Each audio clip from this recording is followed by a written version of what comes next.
I'm going to call the meeting to order. And if we could start with if we could rise for Pledge of Allegiance. Okay, I pledge allegiance to the flag of the United States of America. United States of America, and to the republic. And to the republic for which it stands, one nation, under God, indivisible, with liberty and justice for all. Liberty, justice for all. Sorry, I moved a little fast for everybody else. And if I could have, unless Bucky wants to speak now, Mrs. Albright is going to do the roll call.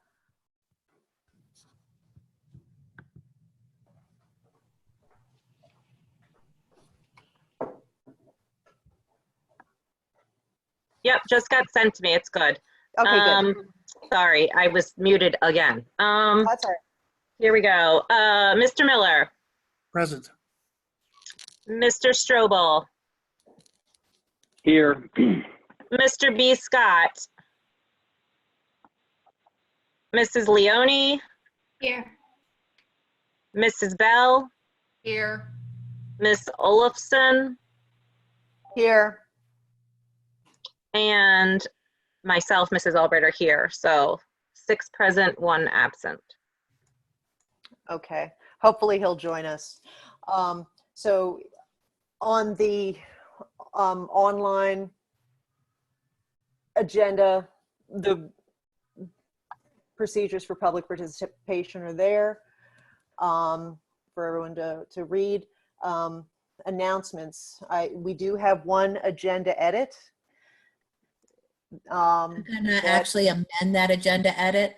It's Super. item number. It's item number 2A16. This is for the fuel bid. Yes. After I had said to remove it, the BCIU is actually going to go out and solicit more bids because they want to change the language in the contract. What I would like is just the permission to move on and lock a good fuel price when it happens. I'll work with the solicitor on the contract if you'll grant me that permission. All right. Well, we're not. This is an item that is for the cow, and Right. And So that's what it'll change to. We'll make sure that it's appropriate on the voting agenda. Okay. So we'll leave it as is and edit it if need be in a week. That work for you, Ms. Haynes? Yes, that's perfect. All right. Okay. So then that was the only agenda edit that I knew of. Are there any other agenda edits from the board? Okay. Hearing none. Yeah.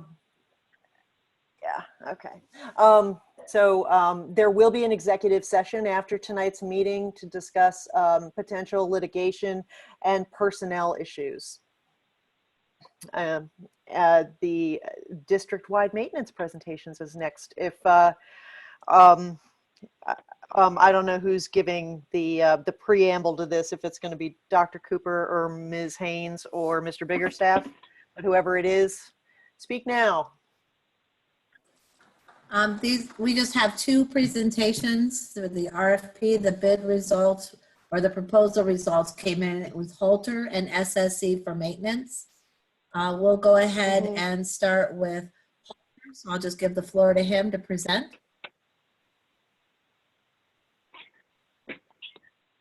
Okay, can you hear me?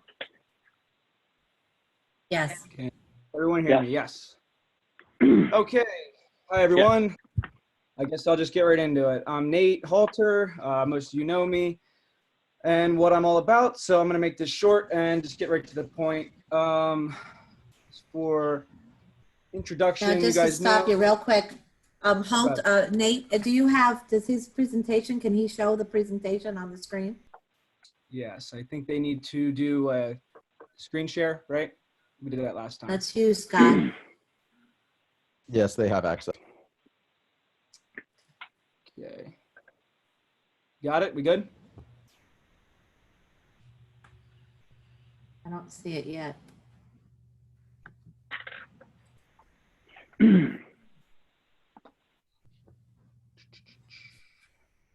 Do I have to do anything on my end? Do we know? You just have to hit the share screen button.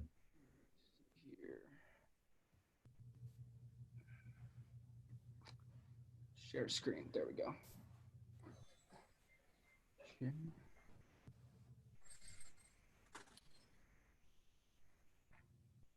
Good now or now?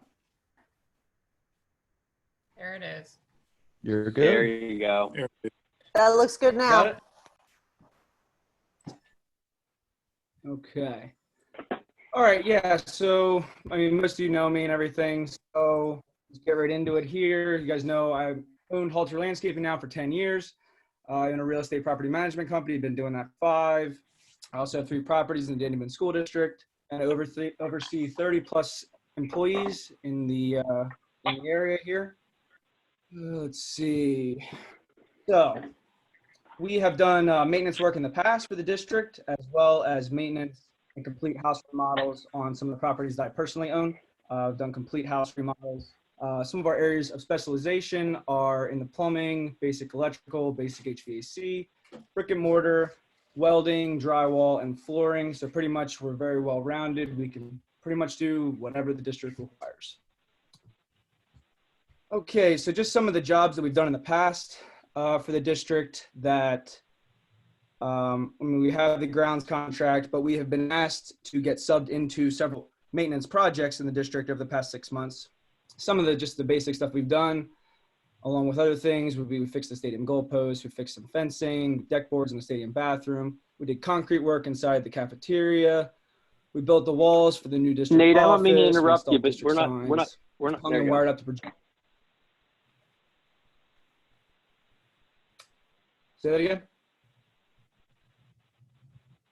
Good? Yes. Can everyone hear me or no? Yes, you're good now. The screen wasn't changing on my end. I just want to let you. I just want to let you know that the screens weren't changing, Nate. Gotcha. That's all.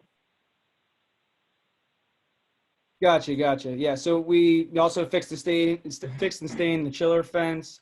We cut out and capped some gas and electric lines in the new district office. So basically, we've done all these things. We were subbed into that, but that would also be all part of the maintenance contract that we would not have to, you guys would not have to sub out and get another company to come in and do that. That would all be part of what we would be doing. Our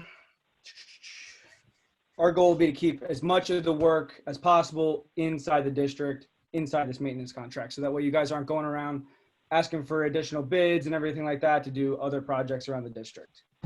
I don't have a slide for it, but the equipment we would be giving to the district would be, we would provide 4 trucks, 2 trailers, so there'll never be any issue, not be able to get anywhere and get equipment and all that moved around. With our extensive maintenance experience and the larger range of specialties, there will be no need to outsource for most projects, except for some of the major electrical and HVAC work. So we also always have extra help around should there any major issues arise. Be long-term cost savings to the district because we can keep things in-house, and also for things that we do need to be subbed out, we can keep someone around to keep them learning, be able to learn from the people that are actually doing the work so that in the future, we don't need to sub that out. I also want to point out that we are willing to come down on our price to fit inside the maintenance budget. In closing, I just want to say we're dedicated to the district and we want to see it succeed. And by going with us, there will be a cost savings as well as a much easier line of communication with the current staff and administration. Pretty much that's all I have for this evening. Thank you for your time. And if anybody has any questions, you can just let me know now.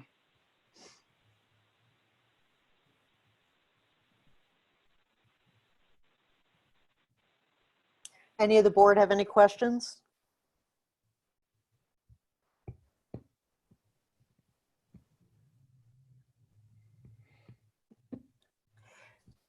All right. I guess if we're Yes, talking the about answer is no. Thank you very the much.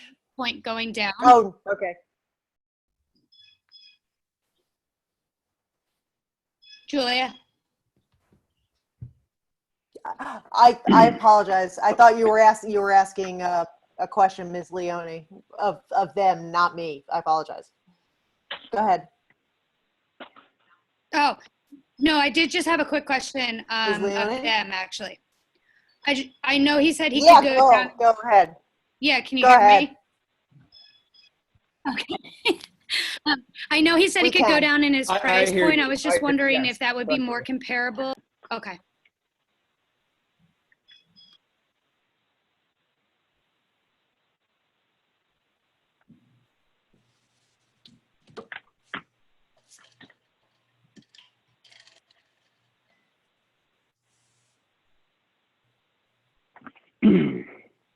Is that a question for the halter, or is that a question more for Ms. Haynes? I am trying to, I I guess didn't hear her either. I just question wanted to because there's know, a you lag know, he and said everybody's talking over everybody. Mm. Ms. Leona, can you just repeat your question for Ms. Haynes? Sure. I just wanted to know if, you know, Mr. Halter said that he could lower the price. I didn't know how comparable that would be to the other that we have. So that was my question.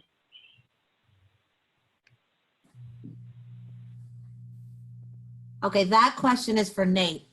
So, Halter, if you can answer what you would bring your price down to, would it be comparable or not? Yes, so I said this to administration as well. I'd be willing to come down to 495, basically to split the difference, to hopefully fit inside the budget for you guys. Thank you. Yep, no problem. Do we have any other questions? Thank you very much. Do we have any other questions? Okay. Yeah, I Thank guess you a very follow-up much. to We have that. one It's, more presentation. Oh, okay. Julie, Go ahead. can you hear me? Yeah, this, there I is a can. lag with the voice here. Okay, the pricing, follow-up question. You just said that you could bring the price down to 495. Is that year one or throughout the contract? Yeah, so it'd be year one, and then I think I do a 3% every year, but it'd be 3%? 495 for the first year. Okay, thank you. Yep.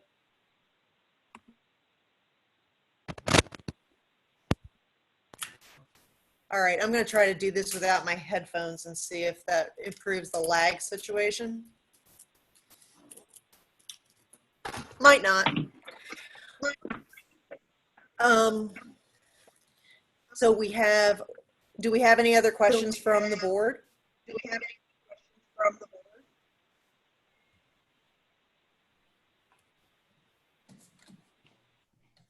Oh, wow, that's bad.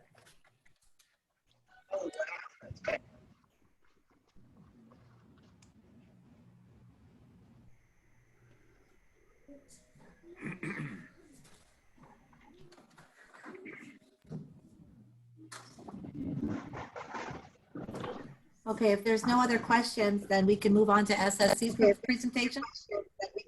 Matt, are you ready?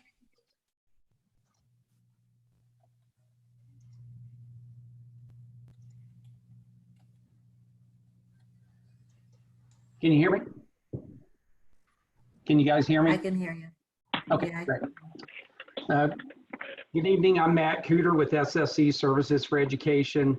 Also on the line tonight are Tim Hagenberger and Valen Emery, who is the Division VP for all of our K-12 operations. Thanks again for the opportunity to allow us to present our maintenance solution for you guys. It's a huge decision for the board. It affects all the students of the school district and hundreds of faculty and staff. The services directly impact the biggest asset of the school district, which is the building themselves. The following slides are going to illustrate that SSE is the qualified partner for this project. As you can see, this is our maintenance at a glance slide. SSE has over 50 years of experience in the facilities business. Matt, I don't Yes, mean sir. to interrupt, but we're not seeing your screen. I'm sorry. I'm not seeing the screen. Scott? I'm not either. Are you sharing? Did you press the share button, Matt? I believe I did. See if we can get here again.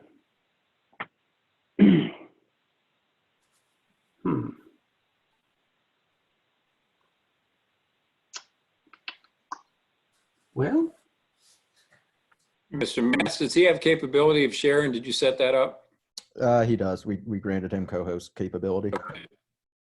I'm clicking on the Zoom link and it's not letting me access it for whatever reason. I saw it a minute ago and clicked it, but I can't get to it right now. That's the agenda. I can pull it up. Hold on. Let me, well, They can't even do Zoom, so how the hell can they have an education on Zoom? They can't.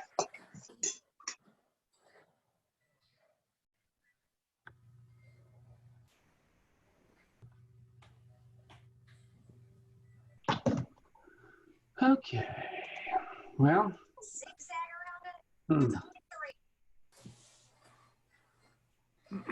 That's right. Here we go.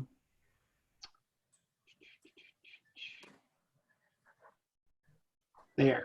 Can you see it now? Yeah. Yes.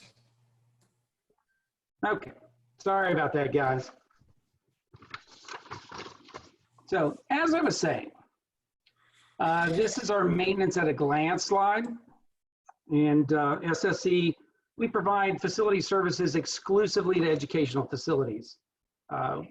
Everybody knows that a safe, well-maintained environment is crucial for student success. We've been in the facilities business for over 50 years. We provide custodial services to 175 million square feet. We provide maintenance services, these services, to over 63 million square feet every day. Got over 9,000 employees, and as you can see, a 98% client retention rate. Our clients come in all shapes and sizes. On the right, you can see several school districts that are our partners, a nice sampling of different sizes. And of course, you see our company's largest client, which is Texas A&M University, which is College Station at 23 million square feet, and every regional campus at A&M. Doesn't get any larger than that. I want to point out that our 63 million square feet of educational facility space where we provide maintenance services satisfies the requirements of the RFP on page B4, which says that a contractor must be providing these services to educational facilities of similar size and configuration as the school district. The next few slides you guys have seen before. I'm going to quickly go through them and reiterate some of the things we talked about in the last presentation. Our startup, it's a seamless startup. It is the first step in a successful relationship. We'll develop a detailed plan for you guys, how to roll out our program or your program as presented in the RFP. It's been perfected through many startups. Human resources, not only will our management be there, but we'll have support from our HR team. We'll help with the initial onboarding of staff. They'll make sure that the staff understand their pay, their health insurance benefits, their paid time off, their 401k options, which we match, their dental program, vision program, ongoing. They assist the local management team with recruitment. Our training program, it's K-12 specific. It's there's a tremendous emphasis on safety, which we talked a little bit about last time. A good training program has a positive impact on employee engagement and certainly retention, which you guys have had issues with in the past. Quality assurance, it's a K-12 based program, periodic inspections by our leadership team with input from the school district's administration. Their program that you guys requested is basically 4 people with a supervisor, and you can see those listed in that staffing chart. We've set up a rough schedule, but we would work with Mr. Biggerstaff and Dr. Cooper to make sure that our employee's schedule meets the requirements of the district. You can see we've got vehicles. The contract supervisor will have a pickup truck. We'll have 2 cargo vans for the building technicians.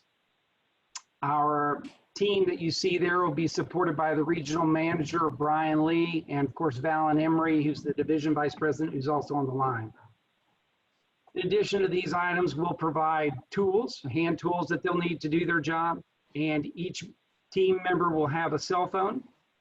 That's so number one, we can communicate with each other and with building administrators if we need to.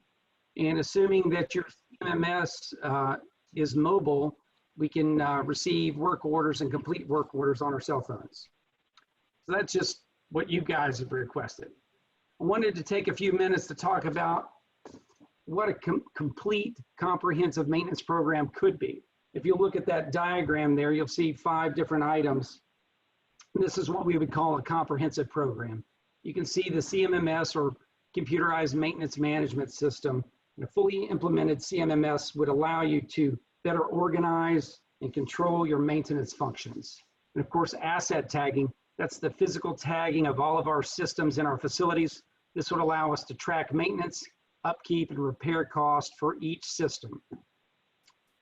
PM schedule would allow you to implement a scheduling based on manufacturer recommendations. We would enter those into the CMMS.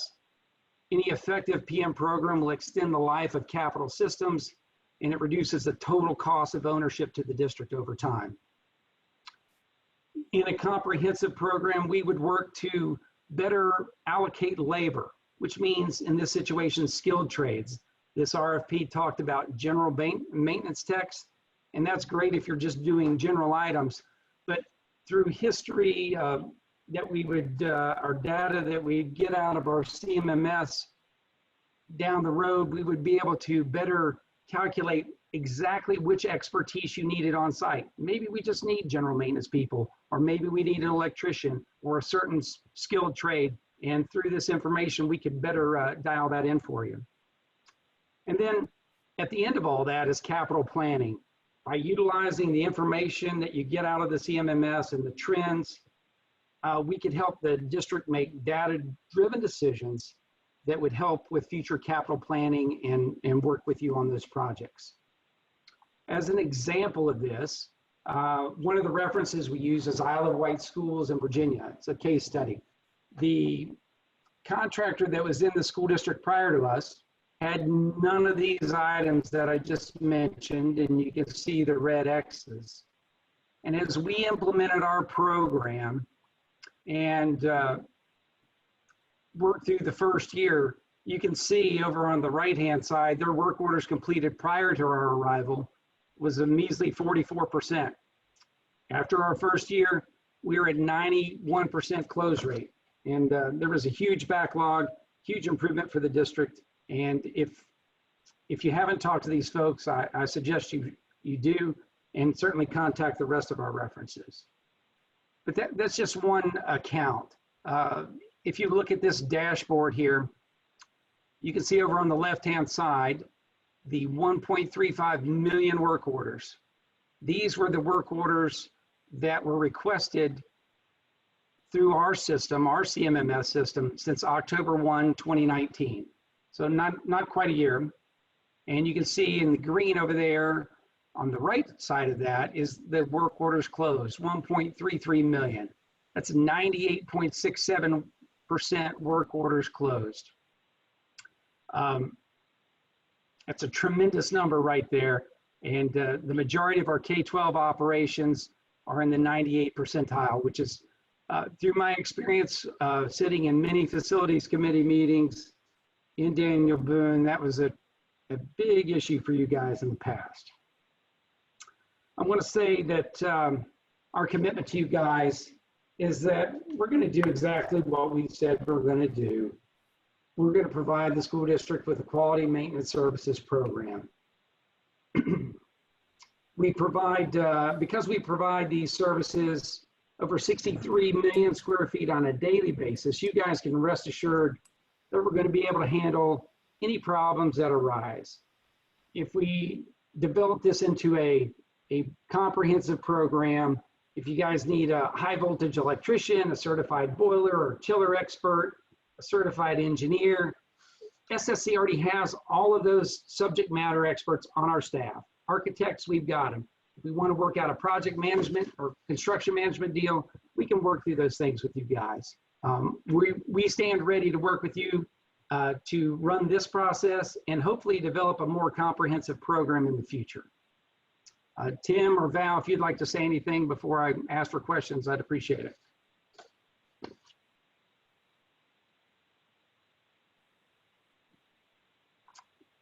I guess I'll open it up for questions.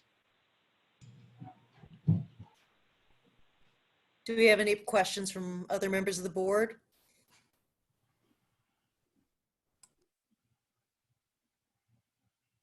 Julia, I have a question, probably for Kathleen. Have we checked any of the references that were mentioned?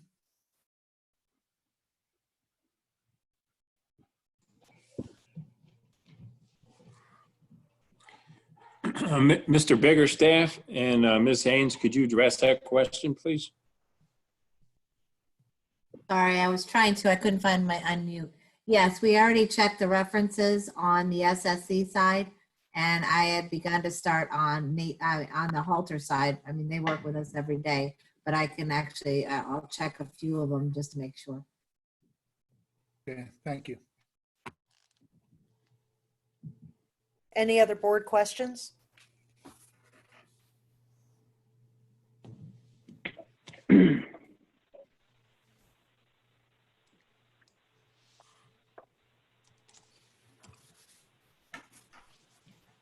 I'm trying to leave a pregnant pause because I don't know if the lag still exists.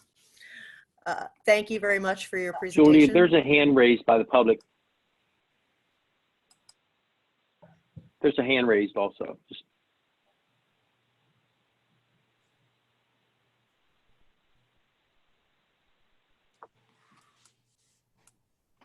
And I don't see it. Ed Gaskins. Hi, this is Erin Gramley. I raised my hand. I just had a question pertaining to really either vendor. Can you, and maybe this is a question for the district, but can you confirm or let us know what the requirements are in terms of these vendors' employees entering the school, that will be entering school, and what's the requirement in terms of background check and child abuse clearances?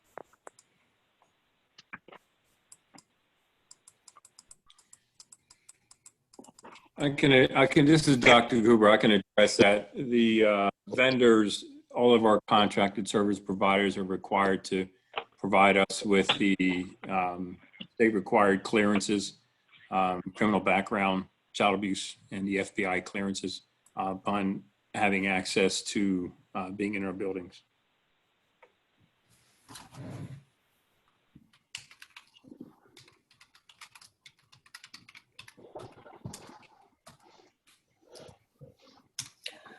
Okay, do we have any other questions for either of the vendors here? We're not voting on this until later in the evening, just an FYI.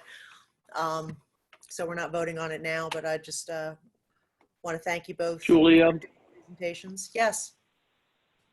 I have a question. It just seems not, for me, I'm just going to make this comment. We should see these presentations and give us a chance to digest them, have conversations amongst ourselves before we make a vote on anything like this. I mean, I'm all for making a vote tonight, but you know, I don't, I mean, I'm given all this information in 20 minutes and I'm supposed to make a decision and none of us had a conversation at all. The vote isn't until the voting meeting, Kevin. Okay. Okay. We've also seen this before a couple weeks ago. It's the same two companies. This is not the same one. This is maintenance. This is the maintenance contract. Same companies, but this maintenance. Vote on it next week. Yeah, but we will have a little bit more time to speak about this. I understand. Making a comment for future. Yep, I understand where you're coming from. Anything else from any of the board members? Thank you very much for coming out, or coming out. You're not really coming out, but thanks for joining us on Zoom.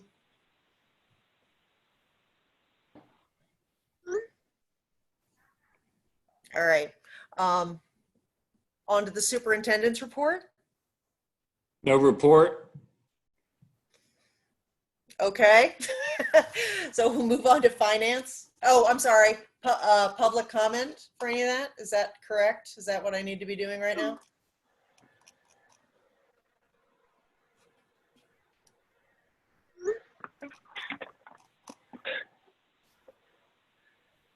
Do we have any hands up for public comment for the presentations? We already heard one comment about clearances from a member of the public. Do we have any other comments from anybody on the agendas, on the presentations given? Unless somebody speaks up, I'm gonna assume we're moving on. Okay, so we're moving on to number 2, finance. There's a lot of end of year items in here. Does any of the board want to discuss any of them in particular? I'm opening it up to you guys.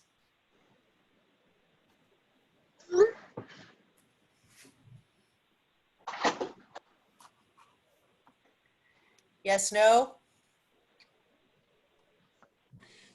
Ms. Olson, this is Dr. Cooper. I just wanted to make reference to item number 16, which will be amended as per Right.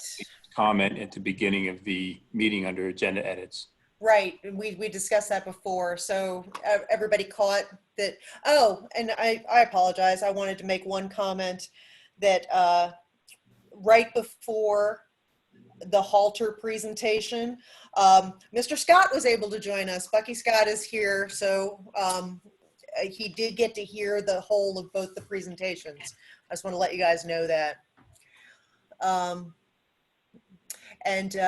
that was one thing he might not have heard. That the agenda edit, there will be an agenda edit to next meeting's voting meeting. I guess that's what, this 18th, for number 2A16, because the Bciu is going to be taking that out for rebid. So that will not look exactly like that when it's up for vote next week. Thank you. I do have a question on number 11. Yep. What is the PCCD? What is the PCCD money normally spent on? We're gonna switch it over to security cameras. Not saying that if they're not needed, I just wanted to have a better understanding of it. This is Rob. The PCCD was a grant that was written. We received $40,000 from the state. It's a school safety and security grant. That is, we need board approval for anything that's spent on equipment to comply with the terms of the grant. Okay, thank you. Any other board questions on anything under finance? I have a further question into that. Is that just for security cameras or is it for other stuff? The entire grant, or are you talking about what we're asking for the piece for the board to approve? I think she means just the end associated equipment. Yes, that's what yep. There's some software that's associated to run the cameras themselves, and that's why it says associated. Okay, perfect. Thank you. Good question. Okay, any other board comment on finance items? Go ahead. All right, so any public comment? Someone's gonna have to tell me with this many people if a hand is raised at a time when we have that we have public comment. You are clear, Mrs. Olson. No hands raised. Thank you, Mr. Matz. All right, so presentations by board members. Mr. Scott, Secretary's correspondence. So I really don't have a report. And Julie, to be quite frank, you might have to help me out with this, but we were discussing that some of the letters that we've received, as far as not anything in specific, but we are receiving all letters, and at this point, maybe Julie, you can help me out with that. Yeah, unless, I don't know if Mr. Scott received any individual ones, but the board has received many. The board has received many comments from residents, both about graduation and about teacher reassignments. If I haven't reached out to you already in email form or by phone, you will be hearing from me in the next day or two. So there were just a lot of them to get through. So I just wanted people to know that, you know, that they should get a response. So with no other correspondence to talk about, move on to Bciu report. Mr. Miller. Yes, there was a virtual meeting last month. Nothing really exciting to talk about.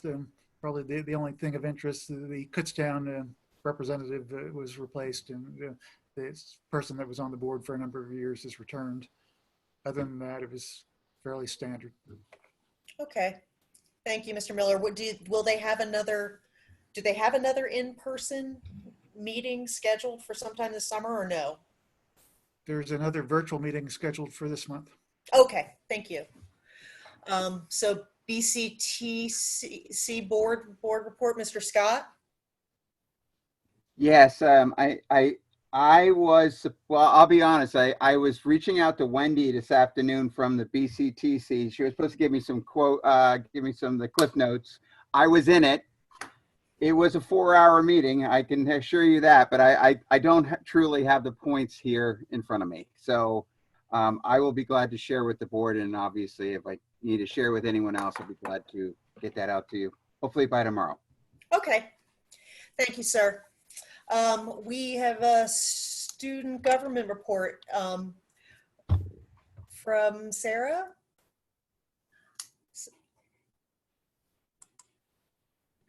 I hope. Hello, Sarah Zamchelli. Can you guys hear me? We can, thank you. Awesome.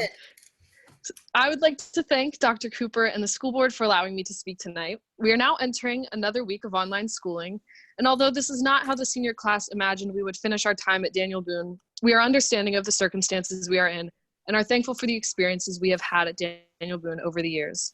As for the students as a whole, online schooling has given us a lot more flexibility with our schedules, which is especially helpful for those that are still working at their jobs, taking care of their families, and so on. Teachers are using platforms such as Schoology, Zoom, Discovery Ed, and more to connect with students and continue moving through the fourth quarter. Overall, it has been a very positive experience for the students, and we are all learning how to make the most of this together. Student government officer elections will be held tomorrow, May 12th. This is one of our largest elections, with 19 people running for 4 positions.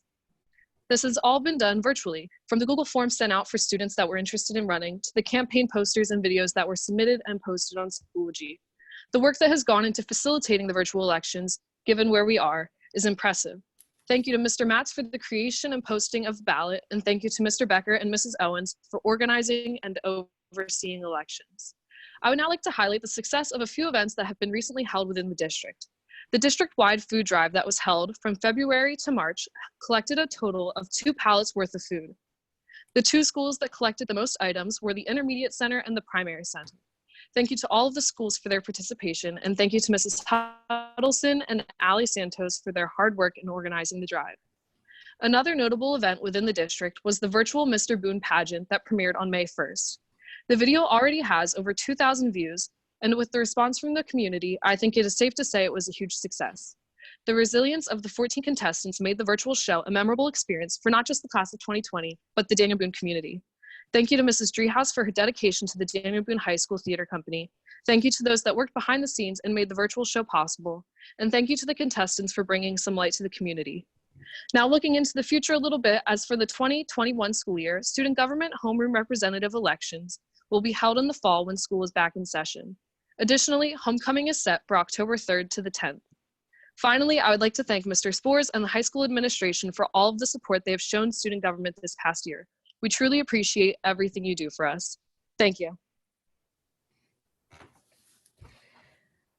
Thank you, Sarah. I'm glad that. Thank you. I'm glad that you were able to make it with us tonight, even though it is a virtual meeting. So thank you so much. You're welcome. And now we have a student board representative, Ms. Zoe Sweet. I think I saw the name Sweet when I was going through here.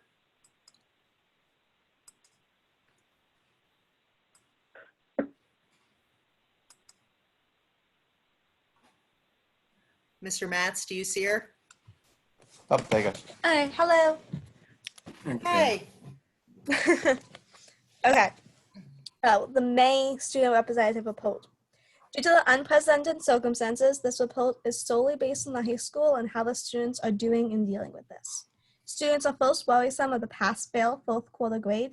No more information on this topic has been given. They have their concerns and questions. Teachers are giving students projects and assignments that take genuine time and effort. However, many students have brought up the fact that since it's pass-fail, these projects no longer matter in the long run. What it comes down to is how the fourth quarter grade will be portrayed on the report card. For some students, the fourth quarter is the last chance to pass the class. If no actual number grades are used, they might fail the class. Further, it's an AP class, and fourth quarter was used to boost the 3 long quarters of college classwork. And the rest of the population who does not fall into those extremes wants a chance to higher their grade. The point that it comes down to is the fact that students are depending on number grade in order to fix the end of the year grade, and a pass-fail will not suffice in terms of grading-wise.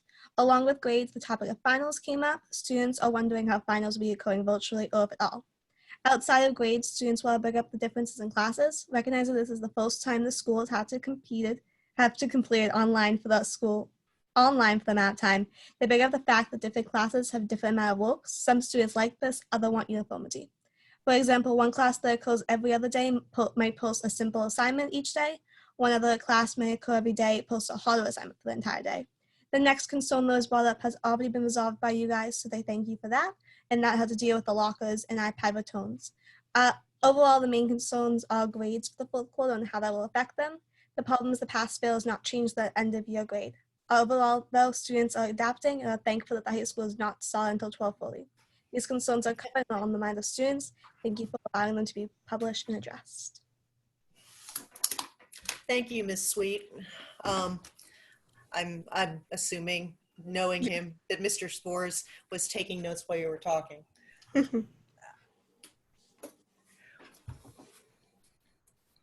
I was. We are currently working with the IU on the basic retrofit to eSchool to make sure that what we do doesn't affect us long-term, affect our historical grades that are in the system. So it's not a simple choose what we do and go with it. We have to make sure what we choose does not affect historical grades or our grading structure that we had set in place to open the school year for this beginning of the school year. So we are currently finalizing what we're going to do inside eSchool, but I want to assure the students that their work in the fourth quarter will be utilized for their final grade. Thank you, sir. I know that we've had to make a lot of twists and turns at the last minute, trying to make sure that the rest of this school year, for lack of a better phrasing, lands gently for the students and teachers, but also making sure that we stay compliant with everything that the Department of Ed and the Berks County expects us to monitor for our students. So, you know, balancing those different avenues I know is difficult, and guys will know as soon as we know, I hope. All right, legislative report, Mr. Strobel. Yes, there was no meeting, and they're to be determined for the next one. Okay, we did not have we were supposed to have the quarterly meeting of the Berks Berks IET, which was canceled. We did get just the monthly report of disbursements, what I received, and I will disperse that to the rest of the board after the meeting's over for April. And if we can have another meeting, it will be at the end of June, but we don't know if we can. They might consider, if we because we haven't had a meeting since December, they might decide to try to have a virtual meeting at the end of June if we can't meet then. Any other board reports at this point? All right. So public comment on any of those issues brought up? Someone's gonna have to tell me again if there are hands raised. There are no hands raised. Excellent. Okay, on to personnel. There's just one thing listed under 4A, retirement resignations. Under appointments, there's a lot. Those positions I think are being, am I right, Dr. Cooper, those positions under professional 2 through 18 are being interviewed for, like, currently, is that correct? Yeah, that is correct. The Okay. administration's in the process of going through the interviews for those items. Okay. Any questions from the board on any of that?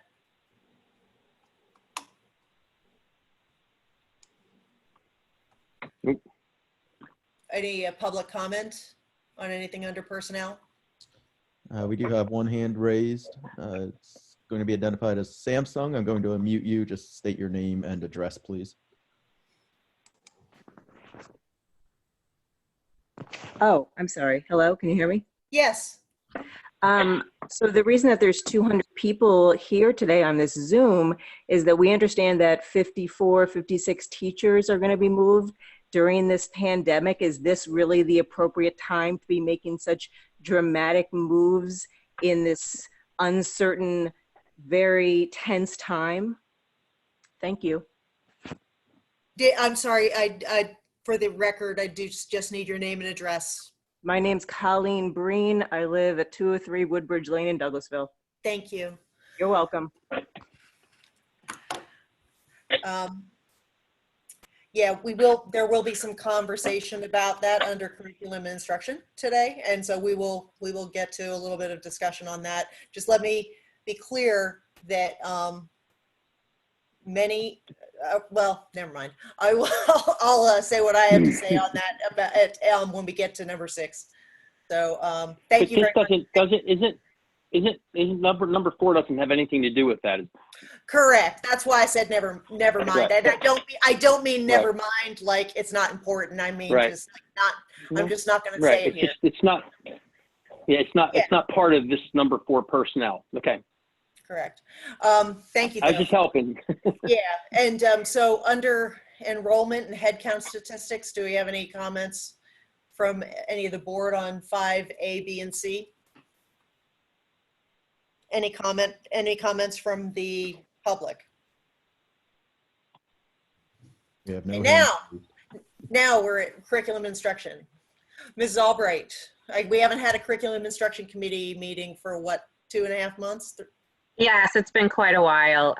So we do not have an update on curriculum and instruction, but I understand that this is where the moves are to be talked about. Yeah, yes, I've invited Ms. Amy Hicks. Hicks, yes. Yeah, Okay. who is the president of the Daniel Boone Education Association to read a statement. Is Mix? I know you're here, but I just need to find you, or have Mr. Matz find you and unmute you. To unmute you. Mrs. Hicks should be good to go. All right. Thank you for allowing me to speak this evening. It's actually the district teachers that have asked that I speak to you on their behalf. Our concerns right now are mostly due to, the obvious world crisis that we're in. We're worried, will we start the next school year on time? Will we be able to work safely with our students in a classroom setting?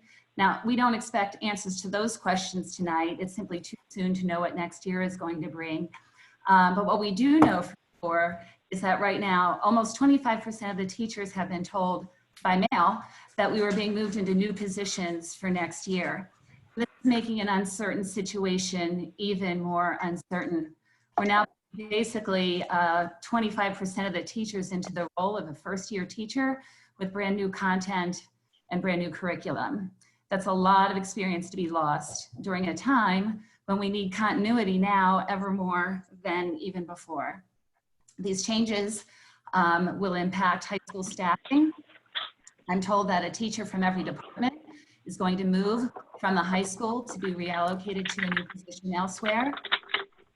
Our numbers do show declining enrollment, but enrollment is not declining at the high school for 4 more years. I believe that the way this was originally presented was as a 5-year plan, not a 1 summer plan. The transfers taking place this summer will not allow teachers to access the new materials and to prepare like we normally would for a new position. It won't allow teachers to observe current teachers and students in their new role. For example, a 13-year veteran middle school teacher can't request a professional day with colleagues to go observe the workings of a master elementary classroom. This is what we would normally do, but this isn't a normal time. There are many good changes with this plan. We're adding new reading specialists and math interventionists. That's fantastic. But why are we completely disrupting the phys ed program right now? Why are we completely ending the school counseling department now? It's too much for a normal year in normal circumstances, but to do this during a pandemic is very concerning. And the reason why we wanted to bring it up at the board meeting was because teacher transfers do not need to be legally approved by the school board. And we wanted to make sure that the board was specifically aware of these changes. We want you to be aware of the impact of so much upheaval, especially now. I mean, even the day-to-day operations are overwhelming. You see how difficult it is to manage even a conversation over Zoom. So all of this is very overwhelming. It's overwhelming for the administration, for teachers, for staff, for parents, but most of all for our students. So I thank you for your time. I'm hoping this can be an ongoing discussion because our concern is for the students. I do think that there are other teachers and parents who may wish to comment, and I'm going to defer the rest of my comments to them. Thank you. Okay, I will ask if other parents and residents, if they have any comments right now, to just hold them just for a couple seconds until we get to the public comment part of the Curriculum and Instruction Committee, if that's okay. Does anybody else on the board want to have anything to say right now before I say something? My hopes would be that they've taken this opportunity to speak to the present administration about all these concerns as well. Has that taken place? Yes. And those, I hope those, I also hope, as Ms. Hicks said, that those conversations are ongoing. I believe they are. Okay, good. One thing, yeah, go ahead, Mr. Miller. One comment, I assume, I mean, some of the points that have been raised are quite concerning, and I assume that they're being at least talked about, especially, I mean, the high school, you're correct, the high school enrollment is not going down next year. It's going to stay the same or go up. So I'm hoping that we're not reducing the number of teachers at the high school, and some of the other concerns that were raised, I hope they're being addressed. Yes, so any other board comments at the moment? One thing, yeah, go ahead. Sorry, Julia. I guess my 2 cents of it is, who knows how long we're going to be shut down, and I just hope that there's going to be enough training if they decide to go through with this, that there's going to be enough training for those teachers to know if they're put in those new positions next year, that they have what they need with everything being shut down. Yeah, I hear what you're saying. Any other board comment? Nope. So one thing I just wanted to say that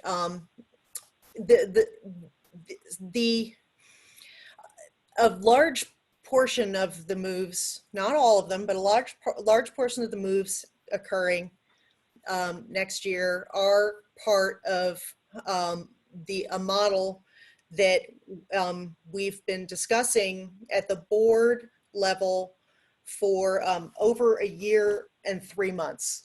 And I have discussed it not just within the board and committee setting. I've discussed it with other teachers. I've discussed it with other school boards in different school districts that use the MTSS model. When we brought Dr. Cooper on board as a board, we were trying to undo a downward slide that we were seeing in the way that the Department of Ed at the state level was evaluating how we were doing as a school board. And we specifically when we interviewed Dr. Cooper, we asked him many, many times if what he would do to help us stop that downward slide. And what we're doing as far as the moves with the specialists in reading and math, some of the moves in special ed, and some of the moves in guidance are all pieces of those changes that we asked him for, because we want to be, we want the Department of Ed at the state level to see our school for as good as we know it can be.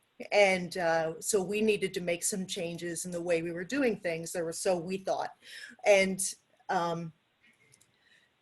when there are some other moves that are occurring that are maybe outside that model, but those have to do with individual teachers, and I'm not going to really get into in a public forum like this, you know, why those moves might be taking place. But some of those individual discussions are happening one-on-one with administration about those individual teachers and whether or not those moves are going to occur. But overall, this is, you know, these changes are what we brought Dr. Cooper here to make our school district better. Did we ask for it to happen during a time period when we were going to be having a huge pandemic and going to be homeschooling, or not homeschooling, but teleschooling for 4 months maybe, and maybe into next year? No, but unfortunately that's what the reality is. This is like phase 2 of a 3-phase process that that was well communicated to the board, and that's all I just wanted to say. That I understand that it comes as a shock to some of the parents, but if you know, I sat in those meetings all last year and half of this year, and it was just me and 2 or 3 teachers in that committee meeting, and you know, we were talking about what we were going to be doing coming next year.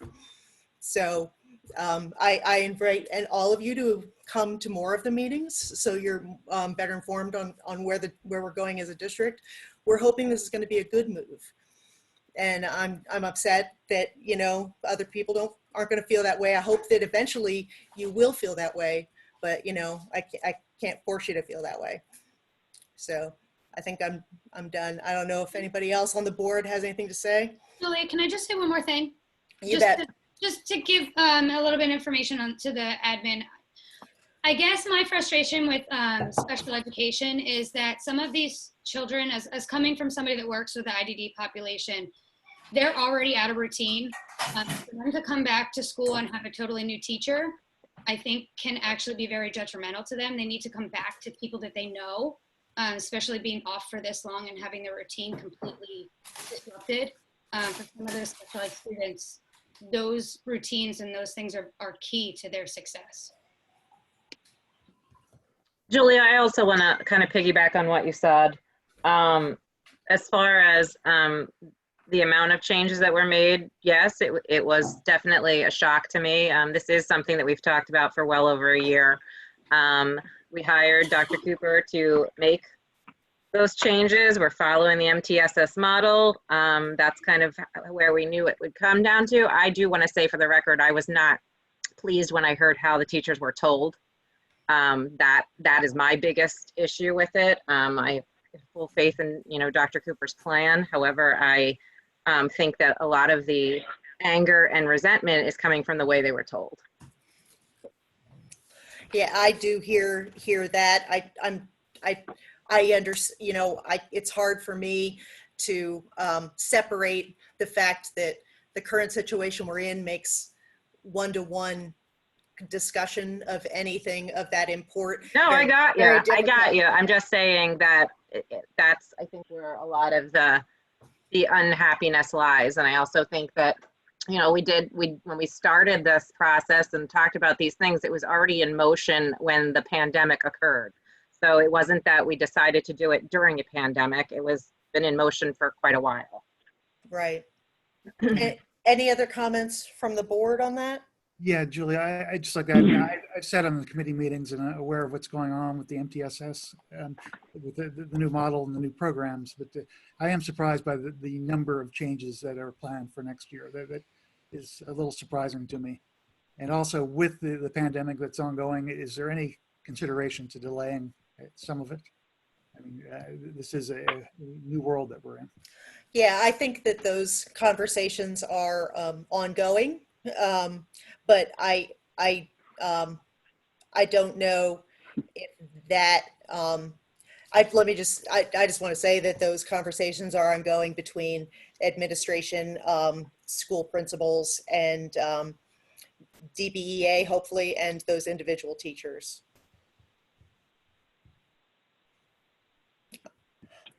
Anything else from the board? Okay, That's pretty much what we've been talking about for a year. All right, I just have one more thing I was hoping to ask about before I take public comment on this. Mr. McKnight, I hope, is on the call. I'm here, Mrs. Olson. Oh, thank you. I had heard that there was a chance that we were going to be doing a summer program with kids. I'm assuming online. I was hoping that someone could flesh that out for me. Sure. So what I did, and most of the parents probably on here, have received a survey last Wednesday via SurveyMonkey through our Connect Ed system. And I actually was, as we're talking, just looking at those results tonight, 500 people responded, and approximately 80% of the respondents, so 400 people would like to have what we're referring to and calling it a summer academic connections program. And we're going to look to connect learning that altered certainly on March 13th and try to increase and ensure students are ready to start the school year. What does it look like? Well, that's a fair question. That's what the survey was about. And so about 80% of the folks would prefer, and we don't know what direction we're going to get from the governor, but would prefer either a blended model or a virtual model, as opposed to a straight brick and mortar model.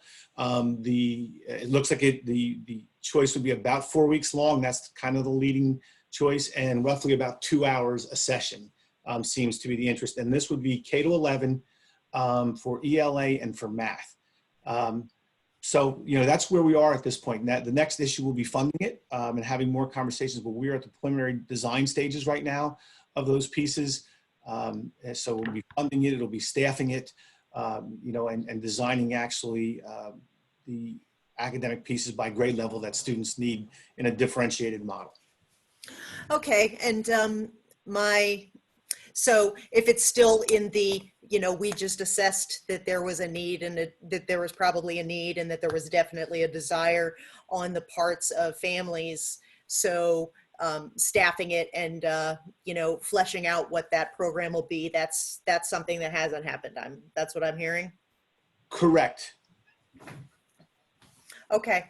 Any comment from the board on summer program? It was just something that a parent brought to me, and I just wanted to hear where we were with it.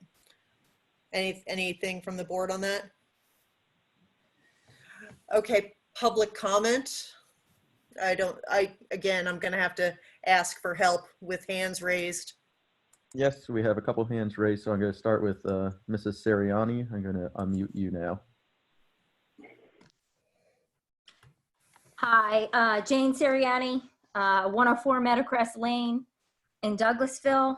I am also a teacher at the middle school. I just wanted to talk to the board about the cuts, or the moves, I should say, that you're planning to make at the high school. Your high school numbers, your graduating class that is leaving is smaller than your 8th grade class that will be freshmen. So you are reducing the staff, but you are increasing the number of students. So therefore, you are actually reducing the amount that's available to students coming forward.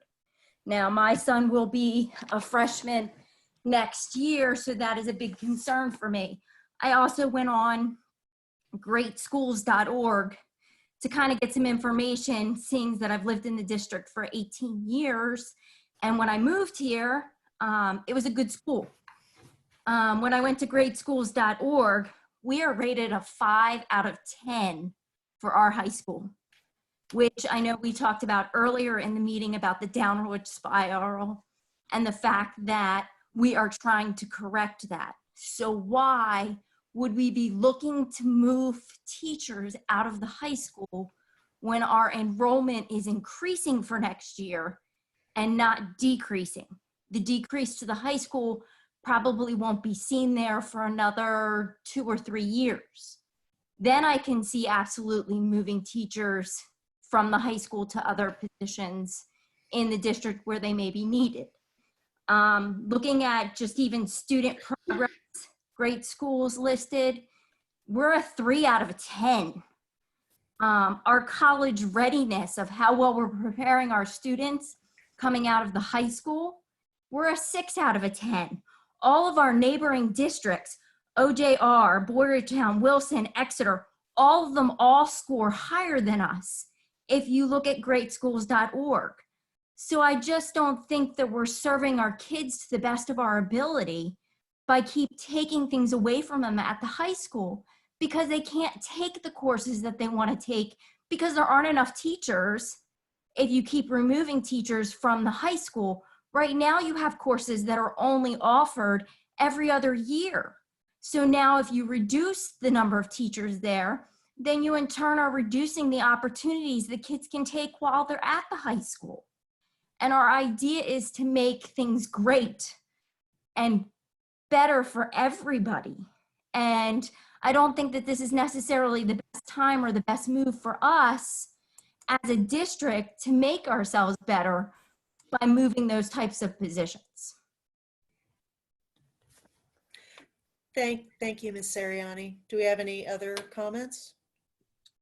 We do. I'm going to unmute Ms. Gaskins. Okay. Hi there. I just have 2 brief comments. One, Can I? I'm sorry. I don't want to interrupt your flow, but if you just give me your name and your address. Sure. Erin Gramley, 1 Yellow House Drive. Thank you. Yeah. So coming from the business world, if you ever make any staff changes, you want to not only communicate those impacted, but over communicate. And from what I'm hearing, it sounds like there was very little communication until those that were being impacted received, I'm assuming, a letter in the mail. It just doesn't seem like the right thing to do. And really, you could have avoided a lot of the issues we're hearing tonight if you would have communicated up front. That's my first issue.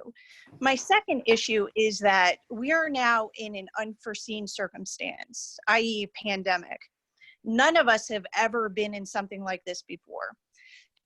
So my advice would be, why not pause, do an impact analysis as a team, whoever put together this plan, as you call it, and look at how the pandemic is impacting the school, the teachers, because it is, and decide once you finish that analysis, if it makes sense to continue immediately or to continue the pause.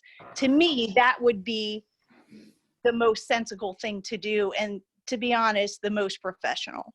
But to continue as if you're living in a vacuum where nothing has happened when we're going through a pandemic, it really doesn't make a lot of sense. That's it for me. Thank you, ma'am.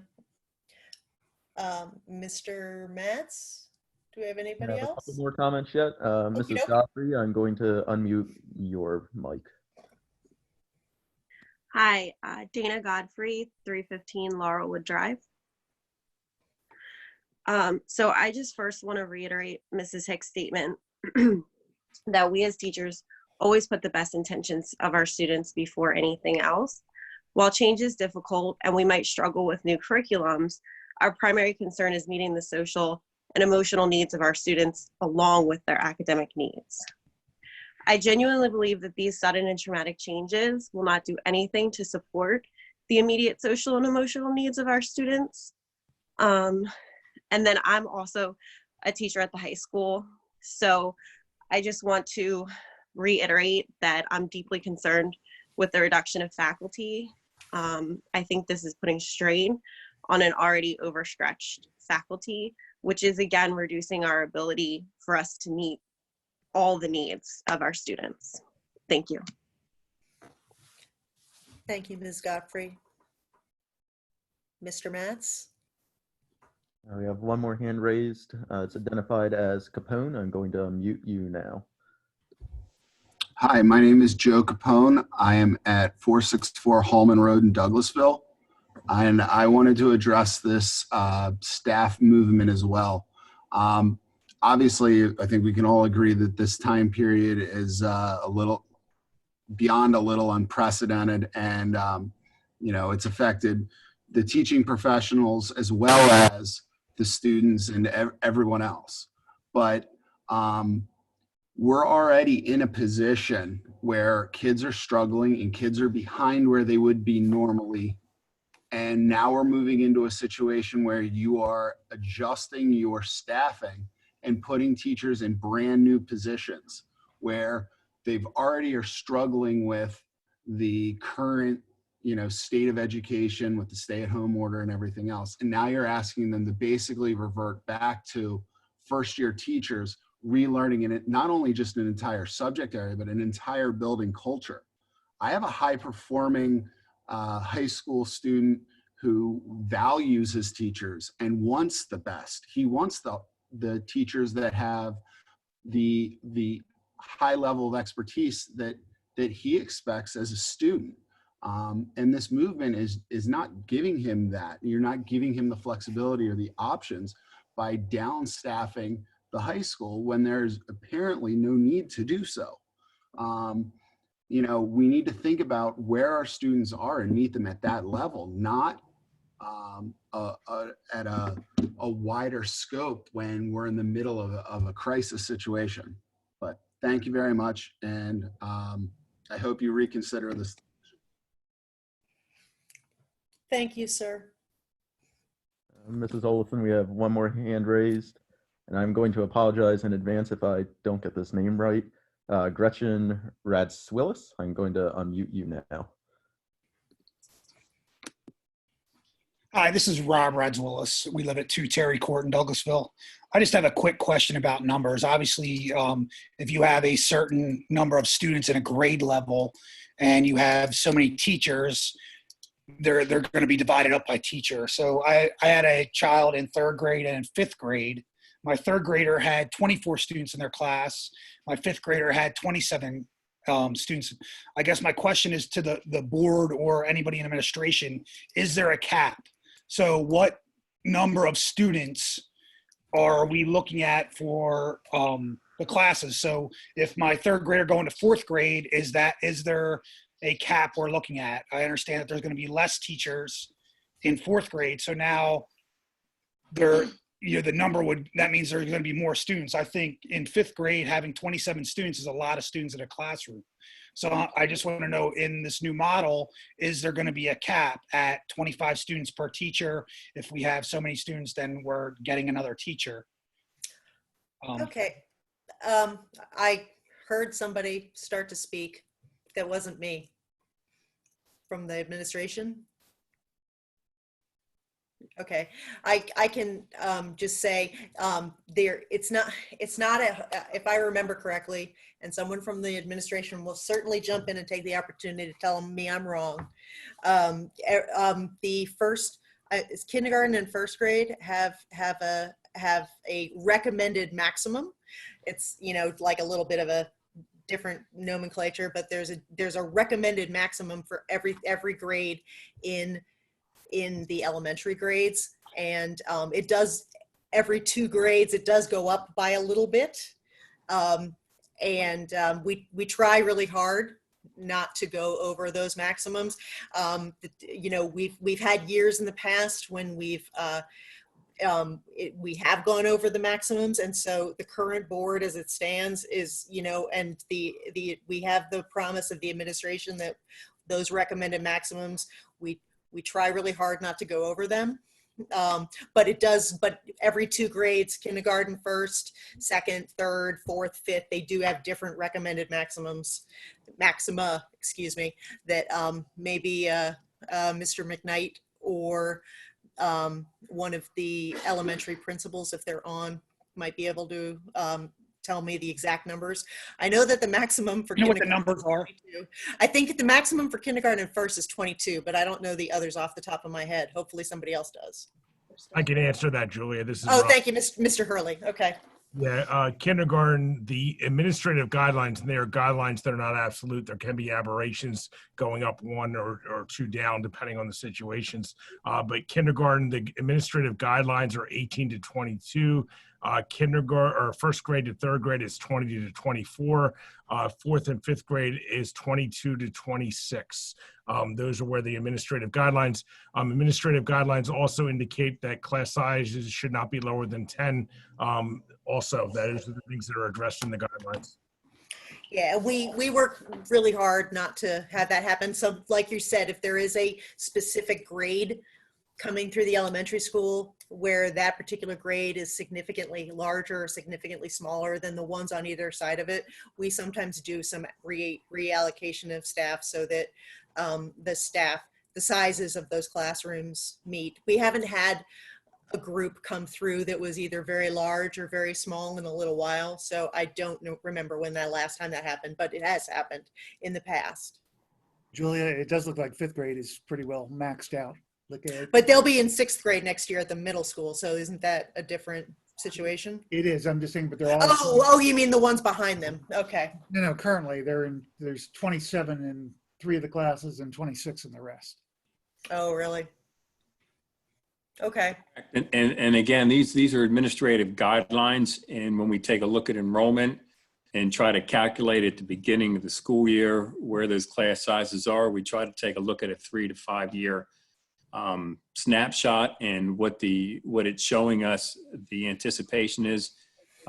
We had a larger number of students coming in 5th grade than we have had in the past. And you'll see there were a few classes that did, I think there were 10 lines or 9 lines in 5th grade line classes. There were 3 that did go over to 26 max. However, the one additional student in each one of those courses or each one of those classes of only 3 did not warrant an adjustment at the time that we got the numbers. Okay, do we have any other public comment on curriculum instruction? Mr. Metz? Yes, we have a couple more. John Ross, I'm going to unmute you. Hi, good evening. Can you hear me? Yes. Okay, thank you. My name is John Ross. I live at 122 Shady Brook Drive South in Douglasville. I joined the meeting tonight just to learn more about what's going on, and I was happy to hear that the moves that are planning on being made have to do with MTSS, at least a large portion of them. As an educator for 28 years myself and a current middle school principal, I've had 2 kids graduate. We've been very happy with the education at Daniel Boone. I have 1 more student who's currently an 8th grader. And hearing that the moves that are being proposed have a lot to do with MTSS. That's a research validated program that gets results. So if folks have concerns about the achievement in our school district, I believe building an infrastructure with MTSS will actually improve those numbers. And I would suggest that you trust your superintendent and the recommendations that he's making and go forward, because delaying everything a year, in my experience, you don't know what the situation will be a year from now. And in order to help the kids as soon as we possibly can, my preference would be for the district to move forward with these changes. Thank you. Thank you, sir. All right, next we have, it's going to be identified as Amy's iPhone. I'm going to unmute you now. Hello?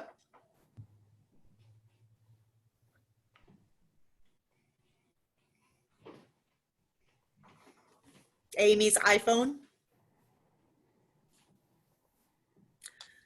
Okay, she muted, so I believe we're going to move on to the next one. All right. And that's going to be Mr. Peterson. I'm going to unmute you now. Hello, Austin Peterson, 217 South Spruce Street, Birdsboro. I'm also a teacher at the high school. I just want to reiterate and reinforce some of the concerns that were brought up previously. As a teacher and as a member of the community, MTSS is great. You know, some of the programs being implemented through MTSS here are going to be fantastic. The immediate concerns are specifically at the high school. Most departments are losing a member, and this coming at a time when we will not see our enrollment at the high school drop below its current levels until the current 8th graders are seniors. Will be the first year we drop below our current enrollment levels, according to the monthly enrollment statistics. It's not about the teachers, it's not about us, it's about how's this going to impact kids, how's it going to impact their ability to get the electives they want, or the ability of the high school to implement new career pathway programs and so forth. Without the staff to make that building run, I mean, we're already pretty bare bones. I'm sure if you really dug into it, you'd see that it's difficult to cover everything that needs to be covered in the building. And now removing, I don't know the specific number, but at least half a dozen people from that building, it's probably going to be even difficult to maintain our current program. That's the concern. And how is that going to impact kids? How is it going to allow us to get them on the career pathways, get them college or career ready? Thank you for your time. Thank you, Mr. Peterson. Mr. Matz. I'm sorry to keep throwing it back to you. Yeah, no problem. Wendy Hasera, I'm going to unmute you now. Hello, I'm Wendy Hasera, 8 Lehman Drive, Douglasville, Pennsylvania. I agree with the educators and with the board that MTSS is a good model and it's a good way to increase our performance. But I'm a little bit confused on why the MTSS model is being used to rationalize most of these transfers. In order to make the tiers of MTSS work, you should have qualified people with experience in each of the positions that are going to meet the kids' needs. And if you want MTSS to work, you should actually be adding staff to help with the needs, not cutting and moving staff out of the areas where they're already an expert. I don't feel that this is, I just feel like it's a rationalization for these moves. It's not the real reason underlying all the moves.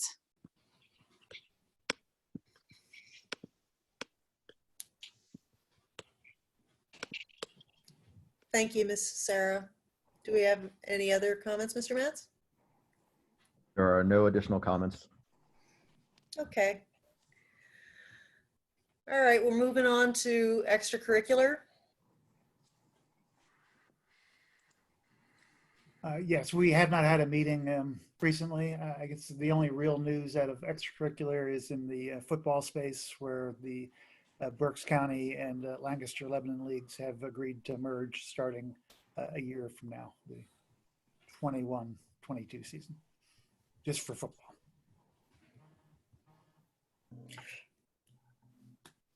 All right, and will we have any, will we have anything to talk about? I guess we'll find out if we have anything to talk about for extracurricular at the next committee of the whole. Yeah, I assume we plan on having our committee meetings during the committee of the whole. Can I ask you a quick question, Mr. Miller? One of the things that you had implemented over the last 2 years was to make sure that coaches that we were approving went through a little bit more of a rigorous vetting process. And is that continuing even though we're not having the same sort of meeting structure that we were having before? The short answer is I don't know, because we haven't. Okay, fair enough. Haven't had I mean, the structures are in place and the processes are started, but I have not been in touch. Okay. That's something I might want to follow up with Ms. Schmidt at a future time. Okay, any public comment on extracurricular? There is no public comment. Okay, and we don't know what football looks like next year, so just or any other fall sports. Facilities and transportation, that is Mr. Strobel. Nothing to report. Okay. And next, any public comment on facilities and transportation? There is no public comment. Okay. Finance committee and budget workshop, Mr. Miller. Yes, coming out of the last meeting, there are two items that are on the special voting agenda following this. It's the bond restructuring and the budget for next year. We have both of them in place that have recommendations to vote on in the voting meeting that will follow this. Would it be appropriate right now to have Ms. Haynes give the brief overview of the bond item now? Yes, it would. For the board members who couldn't make the budget committee meeting. Yes, okay. The bond restructuring essentially takes all of our bonds we currently have now and structures it in a way that will have a debt payment annually of 5.9 million. Now, I had a spreadsheet that showed everything as far as the savings year after year. Like this year, part of the bond restructuring is they're going to be moving that August payment that we had $2.5 million. They're going to be moving that and restructuring that debt as part of this, because having an August payment makes it very difficult in times like this if we're not going to be getting our revenue in time from the state, or even if they move things such as the tax payments due, it could really cause a problem even trying to make payroll in September. So part of the debt restructuring moves that payment to February, but we don't have to worry about it till next year. So it basically takes about 2.4 million or 2.3 million out of the budget this year. And it restructures it to where that payment's moved for future years, later to a later point in the year to February.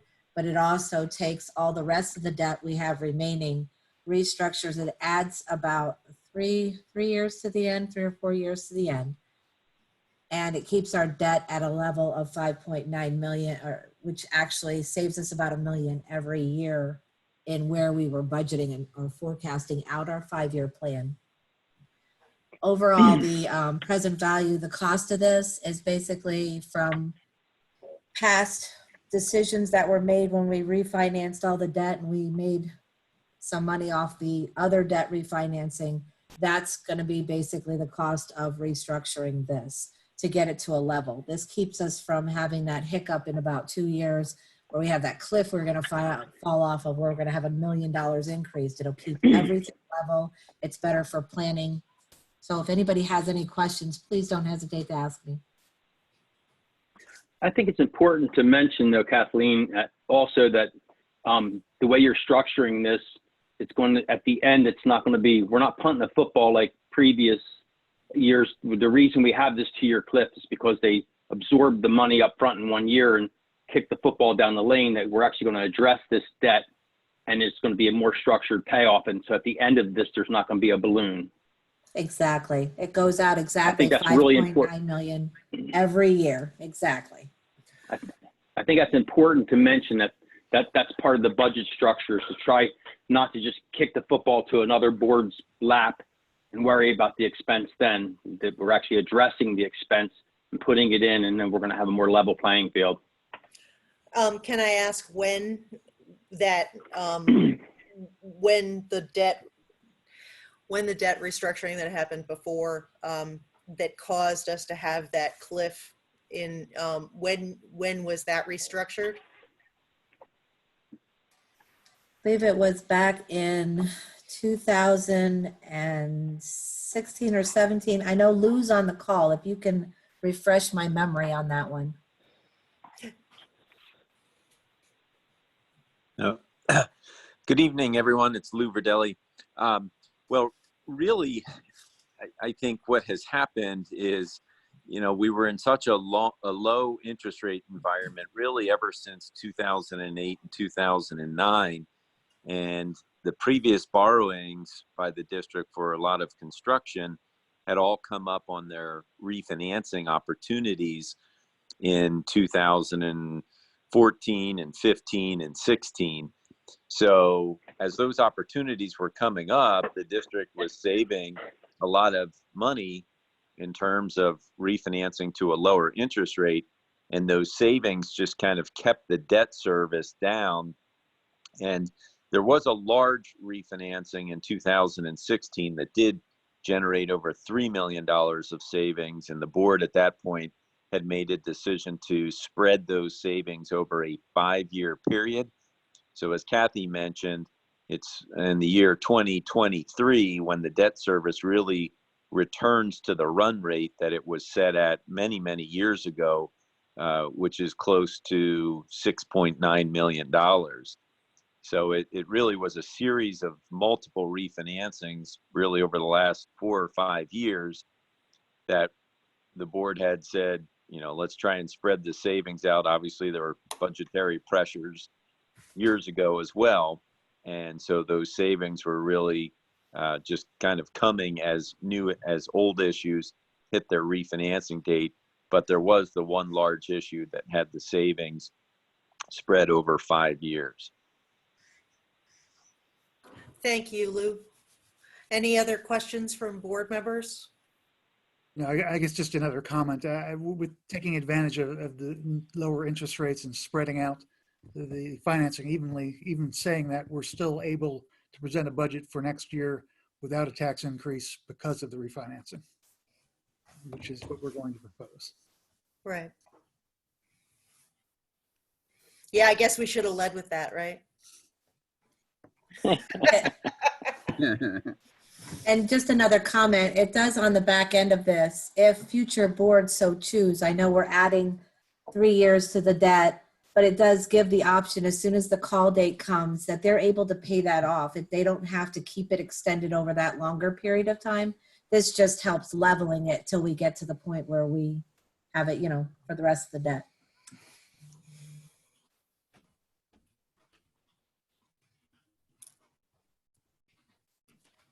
And the other things that we discussed in the budget meeting was just the the preliminary budget. Is that right, Mr. Miller? That's correct. Okay. And that I believe that attachment is attached to the voting meeting. That's why it's not here. That's why it's not on the committee of the whole. Is that right, Ms. Haynes? Yes, that is correct, because you'll be voting on a proposed final, which basically you're just proposing where it is. It doesn't mean that it can't change, as I'm still reviewing expenses and making sure we're in line with everything, and there's still revenue questions out there. This is just the proposed that you're voting on the expenditure piece to ensure that we follow the Act 1 calendar to allow 30 days prior to the final budget vote. Yeah. So we can advertise appropriately. And for the record, when we get to the voting meeting, we'll go through all those caveats again before we take a vote. So thank you. Anything else? Oh, do we have another budget workshop scheduled, Mr. Miller? We do not. We don't. If we want to have one, that's great. That's fine. But and we don't have to pick it now. But were you thinking that we would want to have one before June, or? I don't think we're going to need one. Okay, that's fine. All right. Any public comment on the finance issues, either the budget or the debt restructure?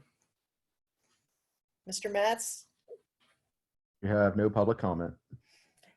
I've never talked to you so much until Zoom came along.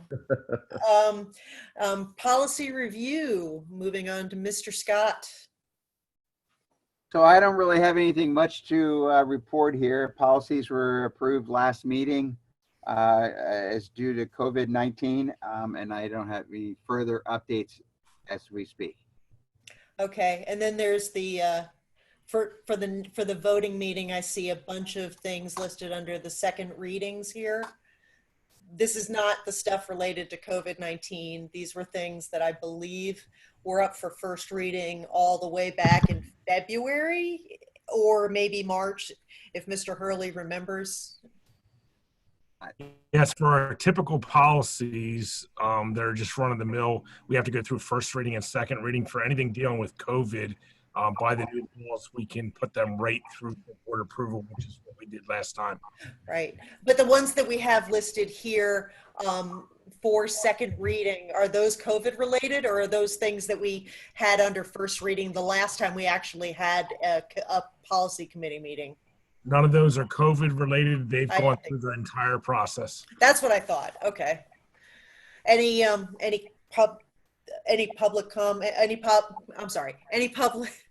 comments from the board on anything under policy review right now? And any public comment on anything under policy review? No public comment. Okay. Moving on to technology, Mr. Strobel.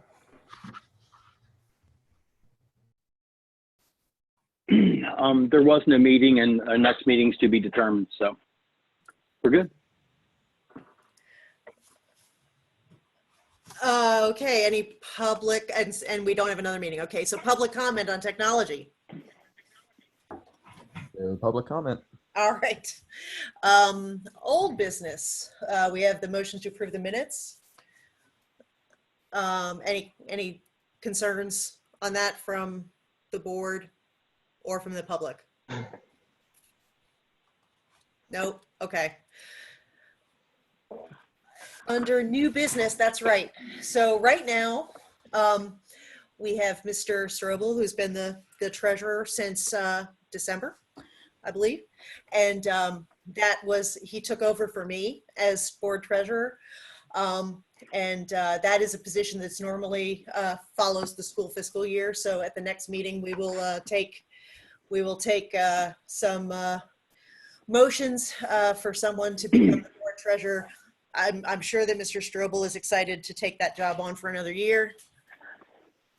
I'd be more than happy to. All right. Unless of course somebody wants it, then I'm okay. All right. And any public comment on the new business? And do we finally, do we have any public presentations on any issues? Mr. Matz? There's no public comment.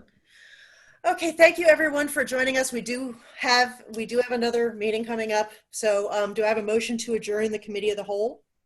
Motion to adjourn. For Mrs. Albright, and do I have a second? Second. All right, from Bucky Scott, and the meeting is adjourned. I believe that the voting meeting will occur on this same channel. Is that correct, Dr. Cooper? Yeah, that is correct. Is I motion that I be given like 5 minutes and then I can come back. Is that okay? All right, I will be right back. Now we can talk. Are we hanging up and No, we'll just sit and talk about Julia. No, stay on. All right.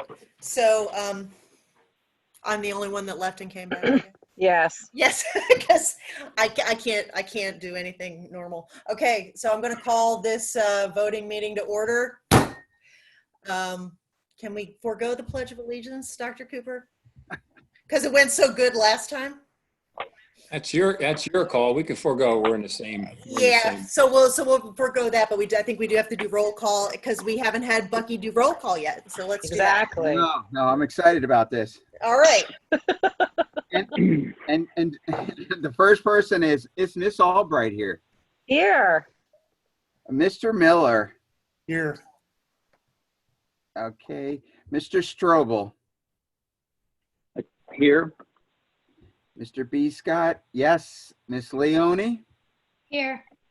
Miss Bell. Here. And Miss Olson. Here. Okay, so for the special voting meeting, procedures for public participation are listed on the electronic agenda. For these agenda items, do we have any presentations by the public on the agenda items for the special voting meeting?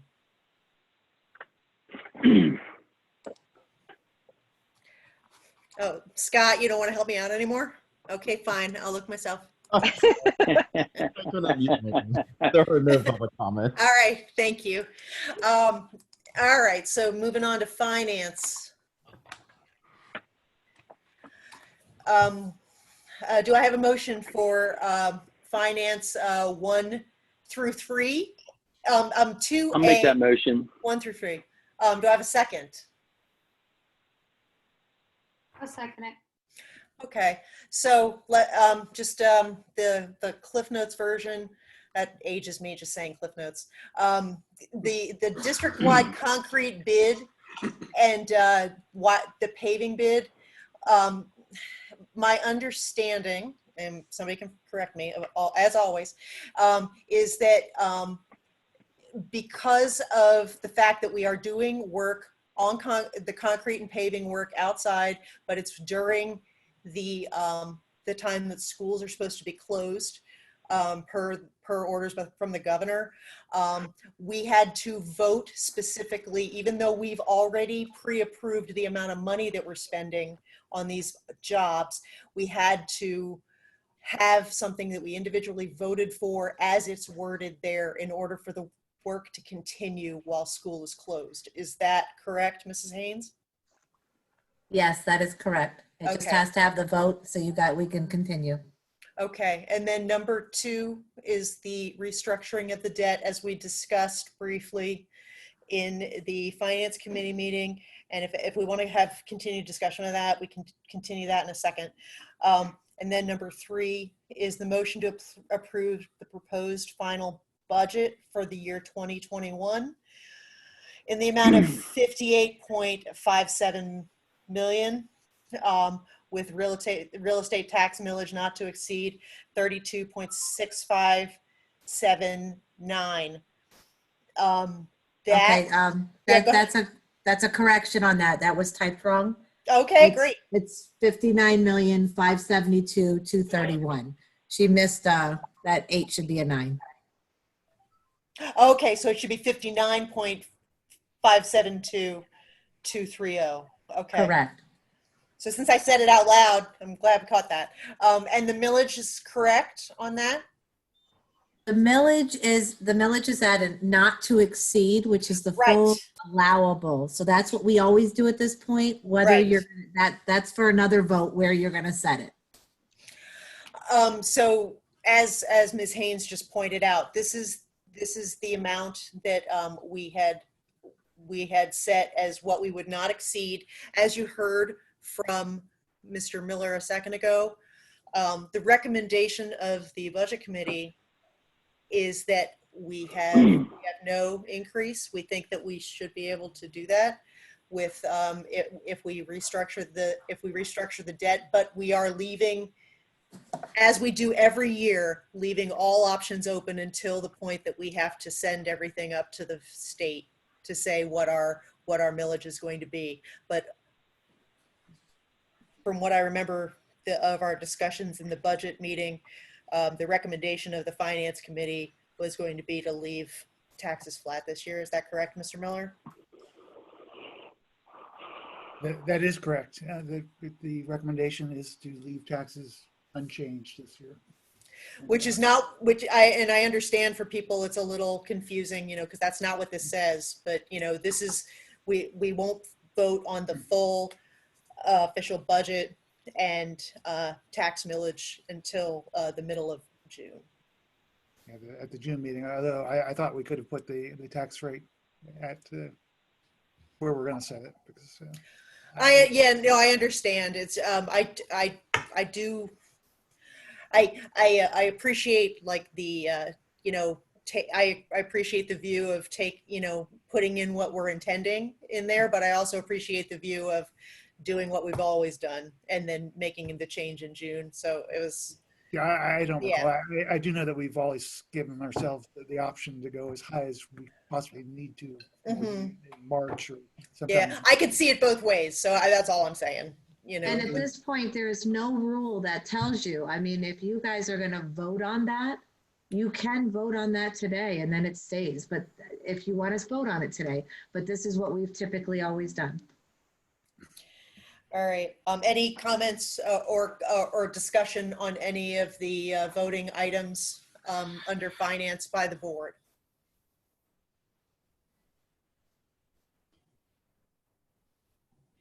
All right. Then we can go ahead and have a vote. Mr. Scott? So this is 2A, 1 through 3, correct? Correct. Okay. Miss Albright, you came up again. Yes. Yes? Yes. Mr. Miller, Yes. Mr. Strobel, Yes. Mr. B. Scott, yes. Miss Leone, Yes. Miss Bell, Yes. and Miss Olson. Yes. All yeses. We're good.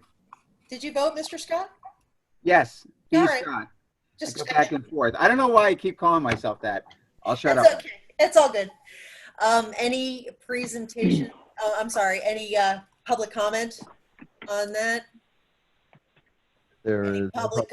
It's the only agenda item. So, is there any public comment on the finance vote that we just took? There's no comment. And do we have a motion for adjournment? Motion. Ms. Second. Albright? Second. Miss Leone. Ms. Leone, second. And meeting is adjourned. Thank you, everyone. And everybody.